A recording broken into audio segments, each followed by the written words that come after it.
Assalomu alaykum aziz reallikni kuzatib boruvchilar. Chilonzor metroga 200 metr masofada bo'lgan 16-kvartal 21-dom 3 xona premium klassdagi uyimiz sotuvga chiqdi. Kiraverish prixoshkamiz. Shundoq kirganimizdan birinchi detskiy spalnyamiz. O'rtoqlar ikkita kravat qo'yilgan, dekorativkalarini qaranglar. Mana bularga o'zlariz bitta baho berib qo'yilgan. Pardalari, gilamlari, hamma narsasi chotki narsalar qo'yib qo'yilgan. Shkafchalarni qaranglar. Bu yoqdan shundoq chiqishimiz bilan zalga kiramiz o'rtoqlar. Zalni gapirmasa ham bo'ladi. Endi zalni mana mehr bilan qilingan zal, o'zlaringiz bitta ko'rib baho bera olasizlar jigarlar. Xo'p.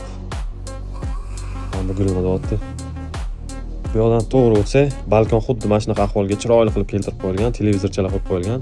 Televizor ko'rib, maza qilib, choy ichib, ko'k choychani achchiq qilib damlab ichib o'tiradigan joy. Bu yoqdan shundoq kiraverishimiz bilan ayollarimizni sevimli kuxnyasi.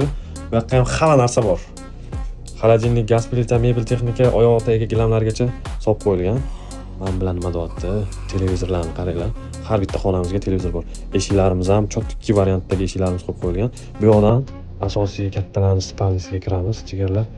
Alohida tema portretchalar qaranglar, chiroyliligini. Bu xonamizga ham televizor, pardani eng zo'rlari qo'yilgan, gilamlar, paxmoq gilamchalar, chotki gilamchalar, shkaflarimiz, hamma narsasi tayyor. Kelasiz kiyim-kechagingiz bilan yashaydigan uy.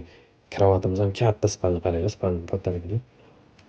Xo'p, bu yoqdan chiqishimiz bilan asosiy joylarimiz qolib ketdi. Sanuzillarimiz, xo'p, vannamiz. Bu yoqga ham hamma sharoit qilingan. Ko'ringlar mana, jigarlar, hammasi chotki. Kabinka, tudasida hamma narsasi bor. Razdelka bular. Bu tualetimiz jigarlar. Tualetimiz ham chotki qilingan qaranglar. Oddiy narsa xullas ishlatilmagan. Bu kiraverish xotimiz. Kiraverish. Xullas, uyimiz kimga qiziq bo'lsa, narx-navosini kommentariyaga o'z fikrlaringizni yozib ketinglar.